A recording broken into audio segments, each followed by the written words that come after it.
Je vous embarque pour une visite dans le cœur même de l'unité centrale. Ici sur la vidéo, nous avons une unité centrale qui a été ouverte.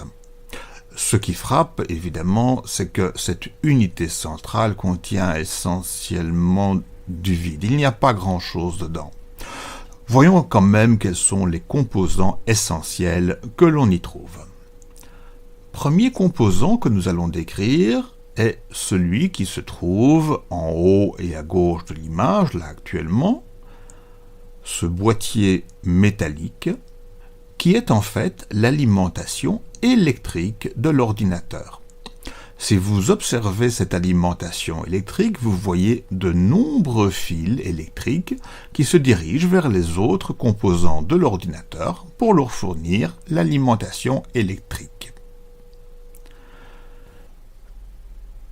Dans le fond de l'unité centrale, vous voyez cette carte, cette plaque de couleur bleu-verte, c'est ce que l'on appelle la carte mère. La carte mère sert en fait à accueillir tous les composants de l'unité centrale. Premier composant essentiel, le plus essentiel de tout est sans doute celui-ci, le processeur. Oui, en fait, je vous annonce que je vous montre le processeur, mais non, je ne vous montre pas le processeur. Ce que je vous montre là est simplement un ventilateur. Sous le ventilateur, par contre, se cache un autre composant encore, qui est le radiateur. Ce radiateur est formé de plaques métalliques, d'ailettes métalliques. Le radiateur sert-il à réchauffer l'ordinateur? Ah non, c'est juste le contraire. Le radiateur sert à radier, à faire sortir la chaleur. Faire sortir la chaleur, mais de quoi? Eh bien, faire sortir la chaleur qui est émise par le composant qui est sous le radiateur. Ce composant que je ne vais pas vous montrer, car démonter le radiateur demanderait un peu trop de travail, je vous montrerai dans d'autres images. Donc, croyez-moi sur parole, sous le radiateur se trouve le composant le plus essentiel de l'ordinateur, que l'on appelle donc le processeur. Le processeur est le composant électronique qui réalise tous les calculs dont l'ordinateur est capable. Et lorsqu'il fonctionne, le processeur a tendance à chauffer même éventuellement très fort. Il est donc impératif de le refroidir pour éviter qu'il se détruise. C'est le rôle du radiateur d'extraire la chaleur venant du processeur, cependant que au-dessus du radiateur, on pose encore un ventilateur qui sert à extraire la chaleur du radiateur et à envoyer cette chaleur vers l'extérieur. Voici donc pour le processeur, dont je vous rappelle que je ne voulais pas montrer. Il faut me croire sur parole. Autre composant important, et qui se trouve ici juste à côté du processeur, ce sont les deux petites cartes, deux petites barres, on pourrait encore dire des barrettes pour des petites barres. Ces barrettes peuvent être enlevées facilement, et voici comment se présente cette barrette, qui est en fait une barrette de mémoire. C'est la mémoire vive de l'ordinateur. S'il est facile de l'enlever, il est aussi extrêmement facile de la remettre. La mémoire de l'ordinateur présente un grand désavantage, c'est que lorsque le courant est coupé, eh bien, tout le contenu de la mémoire disparaît, c'est effacé. Il n'y a aucun moyen de récupérer, ce qui est très ennuyeux.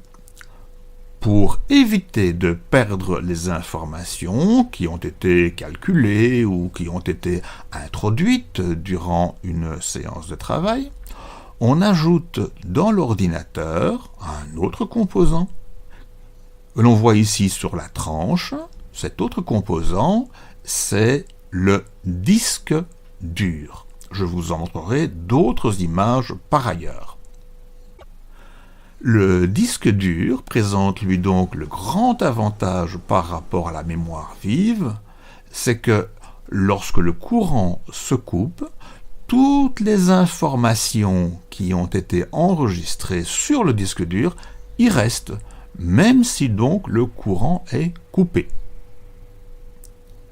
Le disque dur est connecté par ce câble rouge, cette nappe, dit-on, à la carte mère. Un autre connecteur du même type, ici il est orange mais la couleur n'a pas d'importance, un autre connecteur donc quitte également la carte mère et s'en va rejoindre un autre composant de l'ordinateur qui est situé un peu à l'écart.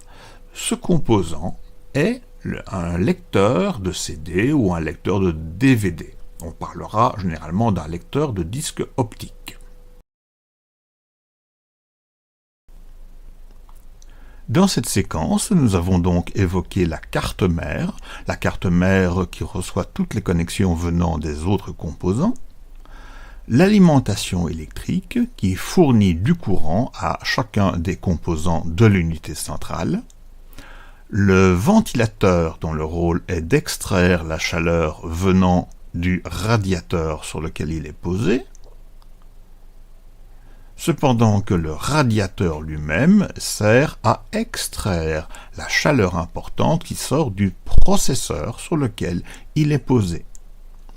La mémoire vive sert à retenir des informations traitées par l'ordinateur jusqu'au moment où le courant se coupe.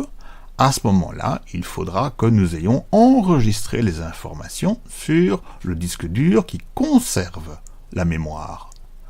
Nous avons également montré l'emplacement du lecteur optique, lecteur de CD ou lecteur de DVD. Par contre, le grand absent de cette séquence aura été le processeur, dont on a beaucoup parlé, mais que l'on n'a jamais montré.